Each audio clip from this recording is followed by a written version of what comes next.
likes to play games? Somebody? Yeah. I like to play games, and more importantly, I like to win games. Now today, instead of giving you some update about regulation, I'd like you to introduce to you a game which is called The Journey of Revealing Unknowns and Impurity by Increasing Your Material Knowledge. So I'm going to explain the rules of the game and how, when you're back at your office, in your company, how you're going to win the game. Now you're all thinking, I never heard of this game. So to make it easy, the game resembles this game. In Belgium it's called Cluedo, and in North America it's called Clues. So it's a very simple game. A crime has been committed and you're the detective. You want to know who killed the victim, with what weapon and with what room. So today we're all going to be detectives, and we're going to solve a murder case. Demonstrating 3 cases, actual cases at our lab, I will introduce you into the game. If you have any questions or during the presentation, do not hesitate to interrupt me. So let's start with the first case, the first trial. It will also become clear during the presentation why this is linked to Cluedo. The first case study, it's a drug product which is encapsulated and it's printed, right? Common product. And during the QC release of that product, they do a chromatographical method, and this peak appears.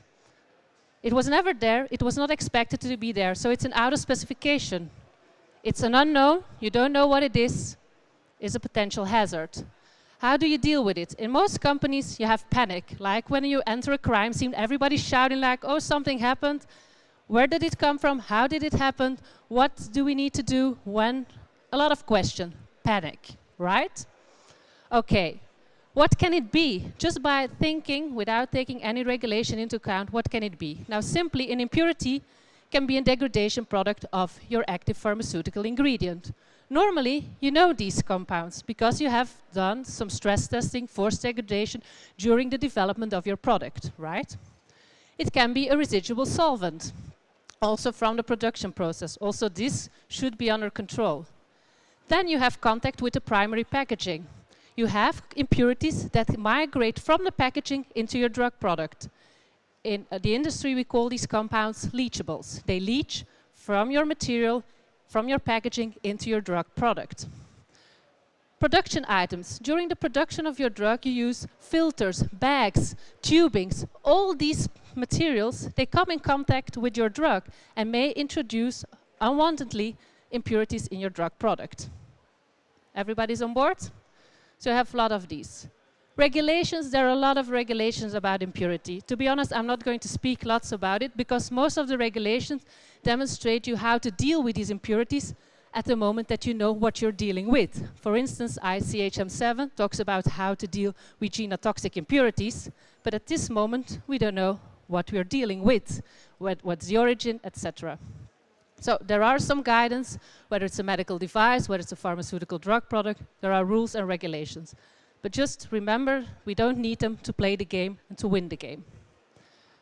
Today also, as the title said, I'm going to focus on impurities that originate from materials, so from production items or from the primary packaging. It makes it simpler and it makes it already a lot of challenge. So what is important? When you deal with these impurities, you want to know what it is. Before you can do anything within or dealing with this impurity, you need to know what you're dealing with. What is it? And then you can quantify it, and then you can correlate it. Is it dangerous or not? Is it a hazard? Yes or no? But at this point, in our case, we don't know what it is. So the first crucial step is identification. And therefore, to identify it, you need to be a good detective. Because this unknown is a potential hazard.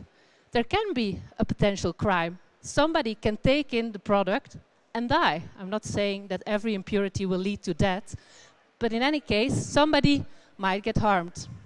So you need to know what it is and you need to track it down. You need to really know what you're dealing with, and therefore you should be a good detective. And a good detective is somebody who knows how to deal with it and to look further. So back to our case. We're all understanding why we're detectives, why this is linked to the game Clues or Cluedo. We have our unknown. How can we look at it? Because it's like a crime scene where somebody left some DNA or a fingerprint. You see something, but you don't know what it is. So you need, first of all, the right tools, the right gadgets to further look at this peak. What do we do at our facility is we transfer the method here. This is, okay, it's not working. This is the method at our sponsor. We transfer it to a high-resolution accurate mass system spectrometry, and we do some impurity screening.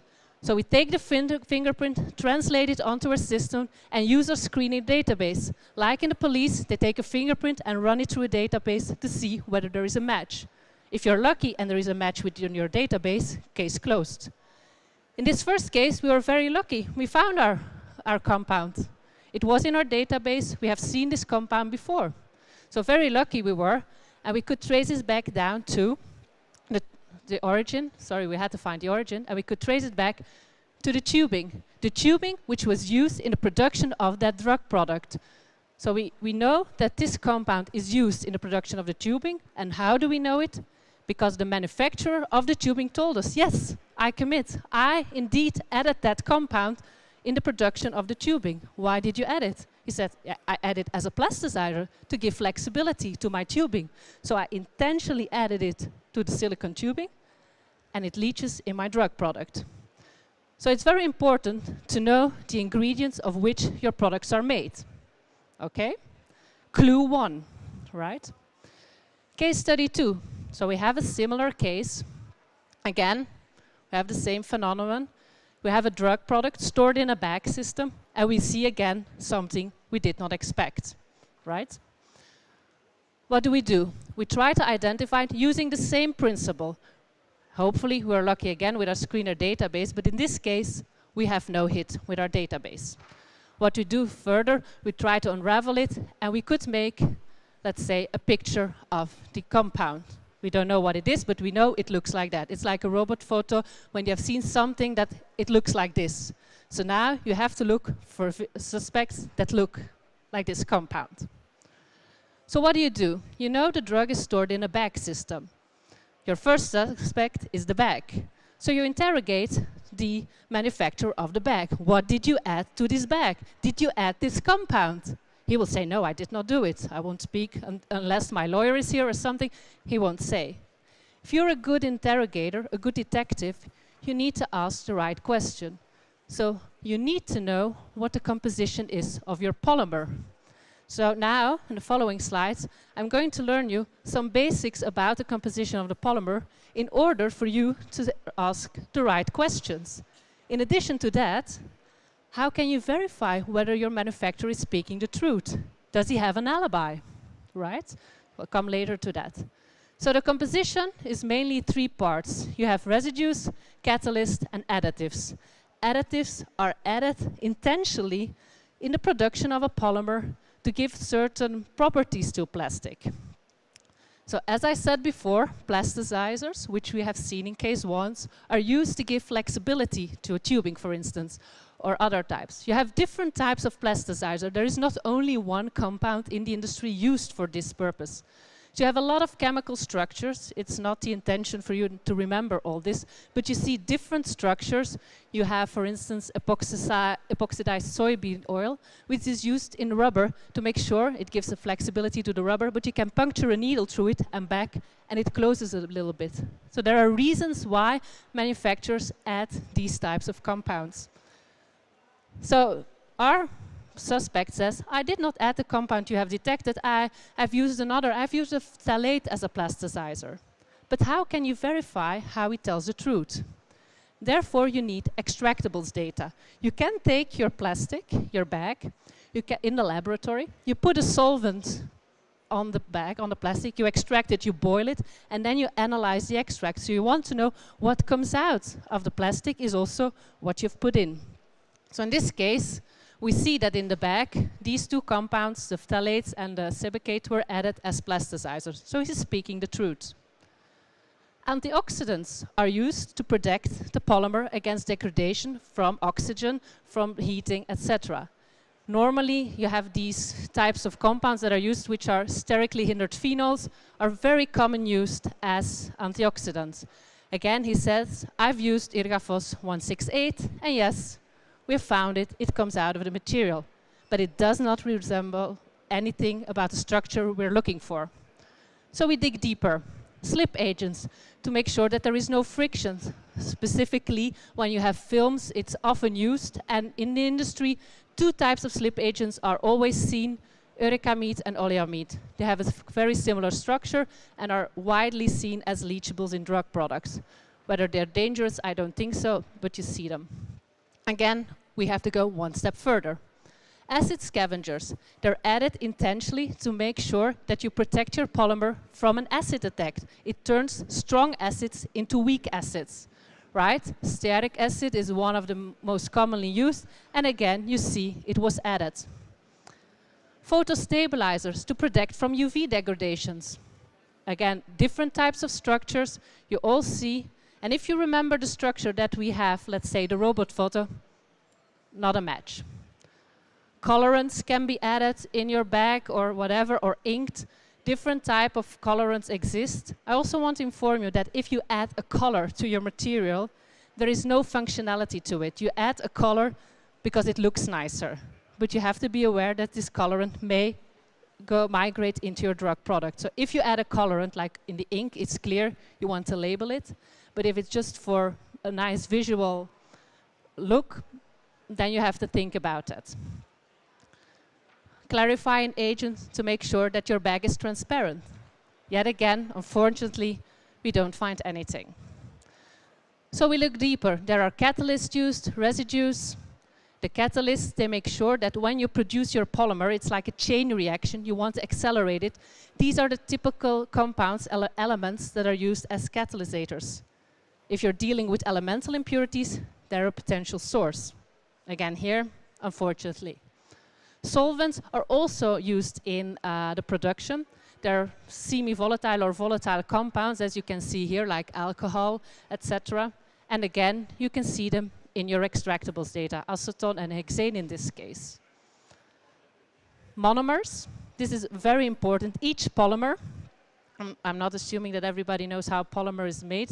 So you have like these building blocks, which is called a monomer. And in the production of a plastic, they're chained to each other. So you have a long chain of these monomers to give the plastic.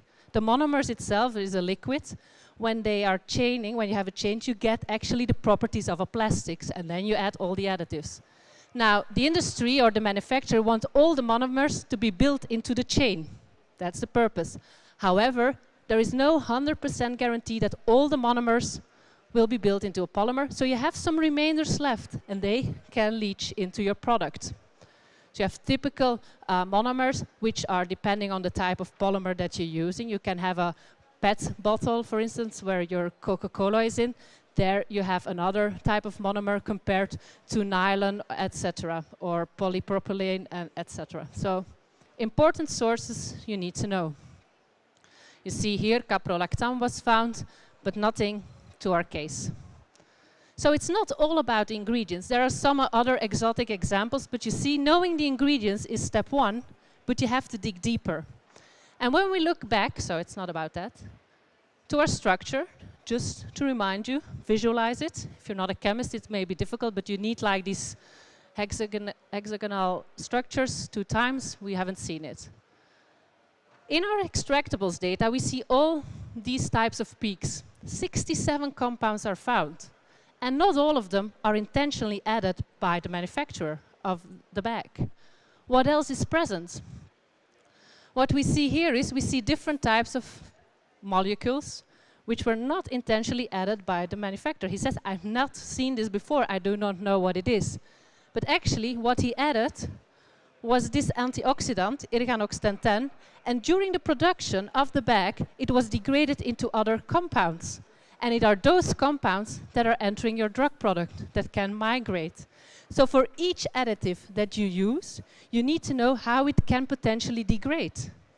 So knowing the ingredients help you to then figure out how is their degradation pathway. For each, not everything degrades, but these are a very well-known study. You see all other alcohols, acids that are found, which were not added. These are degradation products of your polymer. Because what you're avoiding with all the additives, if there is degradation of your polymer, but it is unavoidable to have some degradation. So again, you see some molecules. Oligomers. What are oligomers? Oligomers are an artifact of your process. Ideally, you want the monomers to form long chains, but in this particular case, it happens that monomers can actually make a circle. So you have 1, 2, 3, and then they circle back, and you have no possibility to form a long chain. You get an oligomer, and for each type of polymer, you have specific oligomers. So here are some names of typical, let's say, plastics that are used and rubbers, and you have all these types of oligomers that are known, and that can be formed during the production. And here you see with the polyethylene here, you see? That's our suspect. So we have traced him back. Back to the polyethylene terephthalate is our impurity that we have found that we were looking for. So it's important to know the ingredients, and we have found it, but it's also important to know what can come out of my material. By analyzing that, by creating your extractables data, you have more information on how new compounds are formed. So ingredients, first know which materials, what are the ingredients, and what are the extractables. Oh, I did something. Yeah, okay. Third and last case study. Now we are able to solve the next crime, right? It is a stability study of a vial with a bromobutyl rubber stopper, and during the stability, an instability is created. You see something, and you have seen this crime scene before. It's similar to the other trees, and you see again, an impurity pops up. So we have learned about the ingredients, the materials. What is it? We use the same technology to identify it, and this is a structure that we have seen. So far, if you have been paying attention, we have not seen this structure before. The only thing that is remarkable is here, you have bromide, we have a bromobutyl stopper, and this compound, it looks like a sugar. So sugar is not used in the production of a polymer. So it's not an ingredient in the production of the rubber. It is not a degradation product of any kind. So something is there. The bromide looks like it comes from the rubber, but the sugar compound doesn't ring a bell. There is something else. So we have to go a step further. And this is the gap. There is a gap between what you can extract from a material and what can potentially leach into your product. This gap can be very big, and to jump over, it's a risk. So what is happening? In this particular case, there is an interaction of your product with your rubber stopper. So what has happened in this particular case, trehalose is the sugar that we've seen, but it's brominated, is an excipient from this drug product, right? And during the production of a bromobutyl rubber, the bromide, as you see there, it's with the BR, it's actually released in the chemical production, and you have some free bromide, which can easily leach from the rubber stopper into the drug product, and then it has interacted with one of the excipients, creating a new impurity, which you have not seen during forced degradation, etc., which you have not seen in the extractables data, etc. So this is very important that you also know the leachables. You need to know how your materials interact with your matrix, with your drug product. This brings me to the conclusion of today. If you're at your facility and are dealing with these stuffs, you need to find clues in order to move forward, to win the game. What are the clues? You have a wanted impurity, you have to track it down. You have to be a good detective, and each step is important. First of all, knowing all the materials that come in contact with your product. Not only the primary packaging, secondary packaging as well, production items. Second of all, you need to know which ingredients are used for all these materials. Third, you need to know the extractables data of all the materials. And finally, you need to know what is the interaction with the matrix. How do these compounds interact with my specific drug product? 4 important elements in order to reveal the identity of the impurities. Of course, to be a good detective, you need to find tools. With UV, you won't get far. You need other technologies to help you with that. But that are the most important things. And when you list this down, use the right technology, you're able, all of you, to track this impurity down and really find the answer to your problem. And then you can say, I've won the game, the game is over. Thank you.